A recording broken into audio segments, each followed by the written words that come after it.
الحمد لله رب العالمين والصلاة والسلام على سيد الأنبياء والمرسلين أما بعد فأعوذ بالله من الشيطان الرجيم بسم الله الرحمن الرحيم قال الله تبارك وتعالى في القرآن المجيد والفرقان الحميد إنا أنزلناه في ليلة القدر صدق الله العظيم وصدق رسوله النبي الكريم وقال الله تبارك وتعالى في كلام آخر إن الله وملائكته يصلون على النبي يا أيها الذين آمنوا صلوا عليه وسلموا تسليما بلغ الأولى بكماله كشف الدجى بجماله حسنت جميع خصاله صلوا عليه وآله یا صاحب الجمال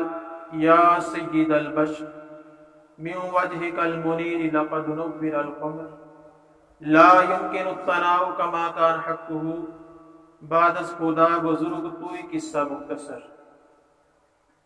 خشک شاخوں کو تازہ گلاب دیتے ہیں عہد بینی کو پھر سے شباب دیتے ہیں پڑھ لے درود غفلت نہ کر خدا کی قسم آج بھی وہ تیرے سلام کا جواب دیتے ہیں۔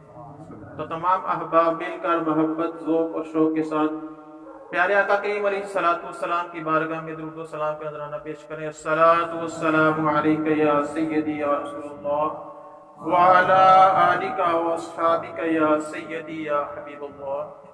الصلاۃ والسلام علیک یا سیدی یا خاتم النبیین وعلی آلک واصحابک یا محبوب رب العالمین۔ پہلے درود پاک کی فضیلت پر ایک حدیث مبارکہ سنیے اور اپنے دلوں کو نبی کریم علیہ الصلوۃ والسلام کے درود پاک کی محبت سے سرشار کیجیے اور اپنے زندگی کے معمولات میں درود پاک کی کثرت کیجیے۔ حضرت ابی بن کعب رضی اللہ تعالیٰ عنہ فرماتے ہیں کہ میں بارگاہ رسالت مآب صلی اللہ تعالیٰ علیہ وسلم میں حاضر ہوا۔ میں نے عرض کیا یا رسول اللہ صلی اللہ علیہ وسلم میں آپ پر کثرت کے ساتھ درود پاک پڑھتا ہوں یا کثرت کے ساتھ آپ پر درود پاک پڑھنا چاہتا ہوں تو کتنا پڑھوں؟ تو نبی کریم علیہ الصلوۃ والسلام نے ارشاد فرمایا جیسے تیری مرضی کہ چاہے جتنا تو پڑھ۔ تو حضرت ابی بن کعب رضی اللہ تعالیٰ عنہ نے عرض کی یا رسول اللہ صلی اللہ علیہ وسلم میں اپنے باقی اراد و وظائف میں سے چوتھا حصہ درود پاک پڑھ لیا کروں۔ تو نبی کریم علیہ الصلوۃ والسلام نے ارشاد فرمایا کہ جیسے تیری مرضی، اگر اس سے زائد کرے تو تیرے لیے اس میں بہتری ہے۔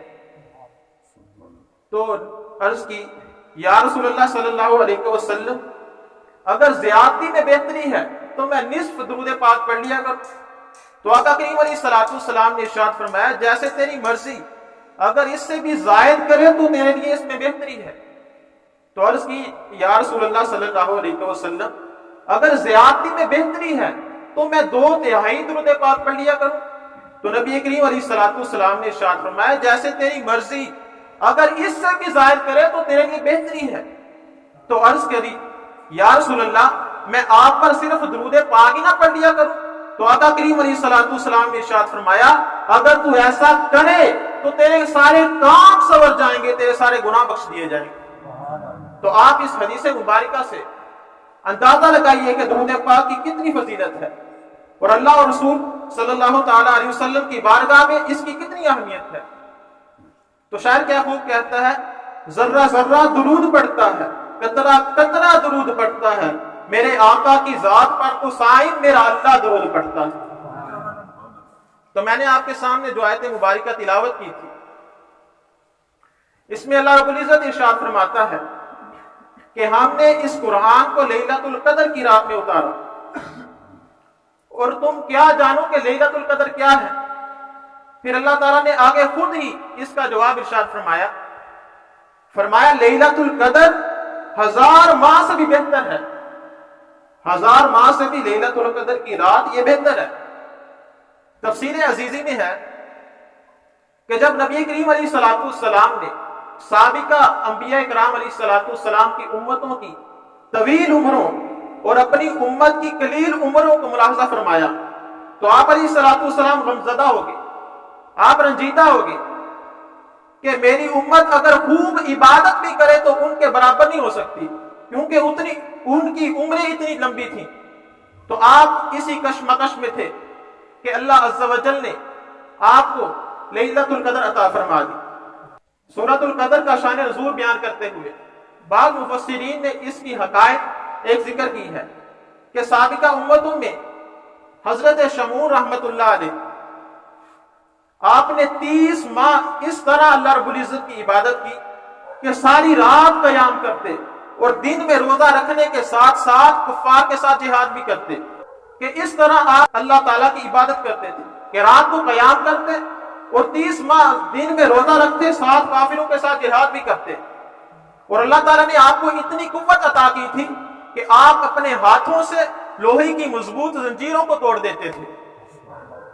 تو جب کفار نے کافی حربے کیے، آپ کو زیر نہ کر سکے، تو کفار نے یہ سازش کی، انہوں نے ان کی بیوی کو مال اور دولت کا لالچ دیا اور کہا کہ جب رات کو یہ سوئے ہوئے تو ان کو زنجیروں میں جکڑ کر ہمیں دے دیں۔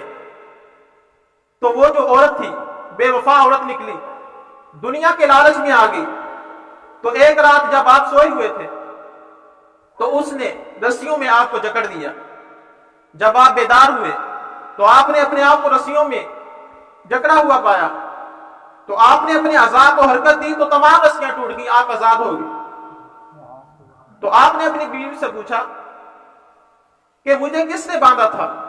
تو اس نے نقلی وفاداری کی کرتے ہوئے کہا کہ میں نے تو اس لیے باندھا تھا، میں چیک کروں کہ آپ کی طاقت کتنی ہے، میں نے آپ کو آزمانے کے لیے باندھا تھا۔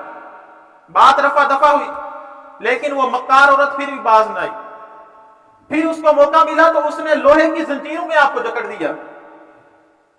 جب آپ کو جکڑ دیا، آپ بیدار ہوئے، آپ نے دیکھا اپنے آپ کو لوہے کی زنجیروں میں جکڑا ہوا، تو آپ نے ایک اپنے آپ کو جھٹکا دیا، تو ایک ہی جھٹکے سے تمام زنجیریں ٹوٹ گئیں۔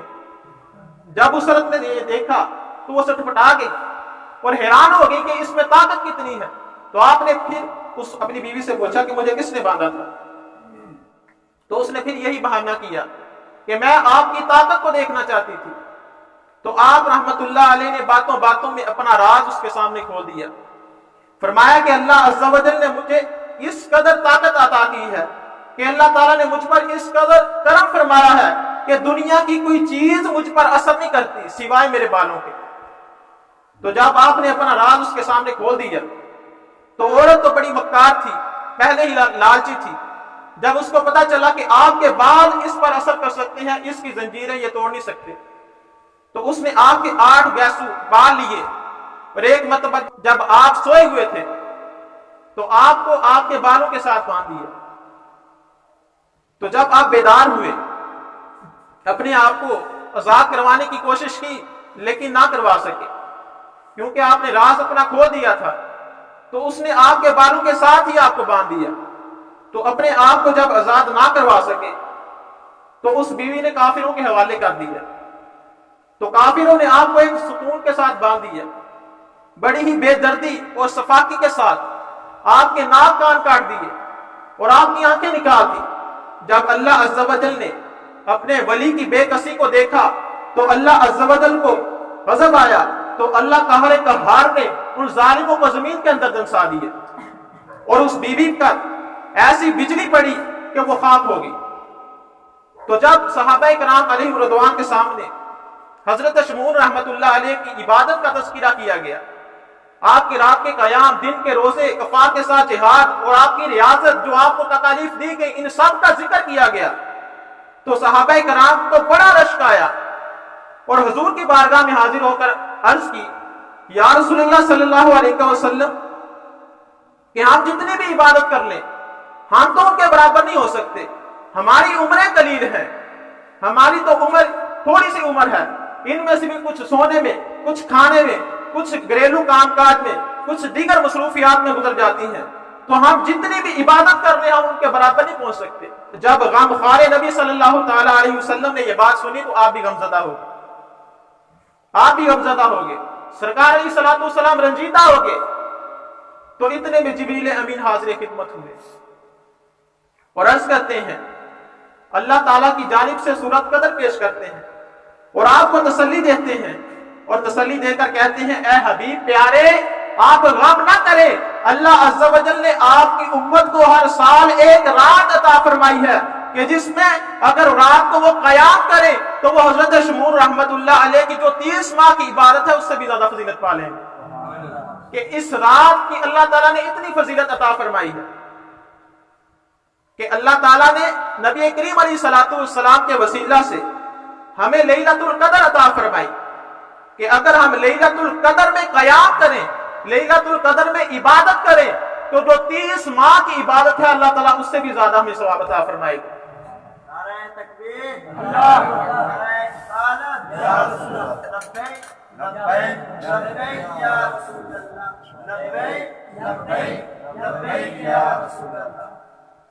اللہ عز و جل نے ہمیں لیلۃ القدر کی صورت میں ایک تحفہ عطا فرمایا ہے، ایک نعمت عطا فرمائی ہے کہ اگر ہم اس میں جا کر عبادت کریں تو اللہ خالق کائنات ہمیں بڑا ہی ثواب عطا فرمائے گا۔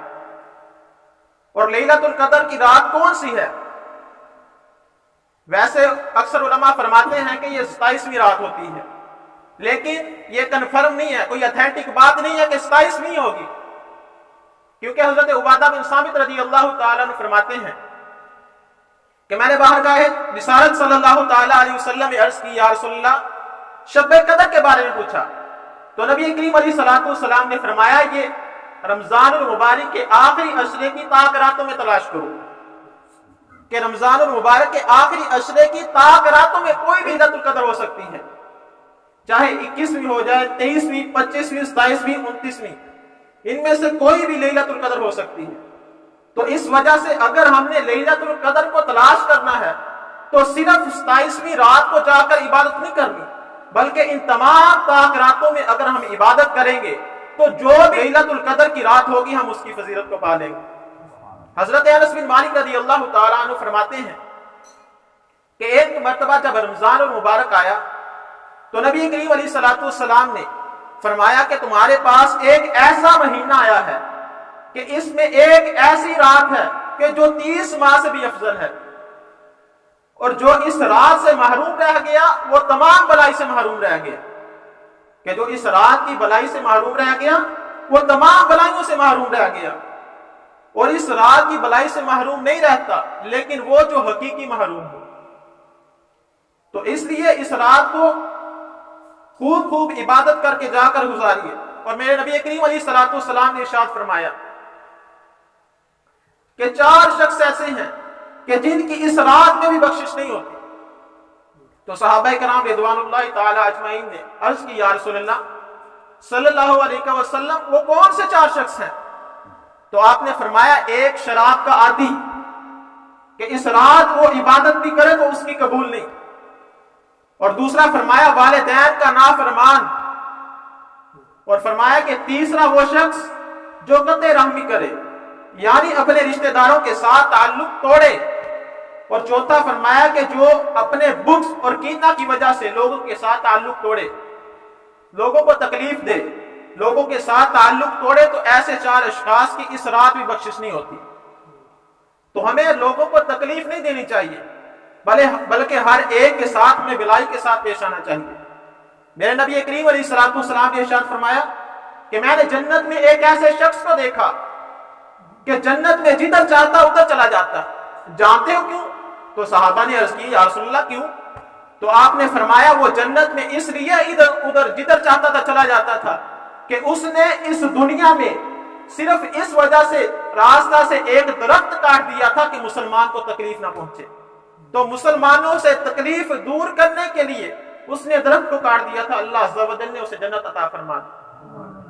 تو اگر ہم کسی کی تکلیف کو دور کریں گے تو اللہ عز و جل ہمیں اس کا بڑا ہی صلہ عطا فرمائے گا۔ اور اس رات کو ہمیں اللہ تعالیٰ کی خوب خوب عبادت کرنی چاہیے۔ یہ نہ ہو کہ ہم رات کو جاگیں لیکن ہمارے جاگنے کا مقصد عبادت ہونا چاہیے، یہ نہ ہو کہ بیٹھ کر ہم گپے لگائیں یا ادھر کی بات کریں یا ادھر کی بات کریں۔ تو سب سے بہتر یہ ہے کہ ہمیں اس رات میں خوب عبادت کرنی چاہیے، اور اللہ عز و جل نے ہر چیز کو کسی مقصد کے لیے پیدا کیا ہے۔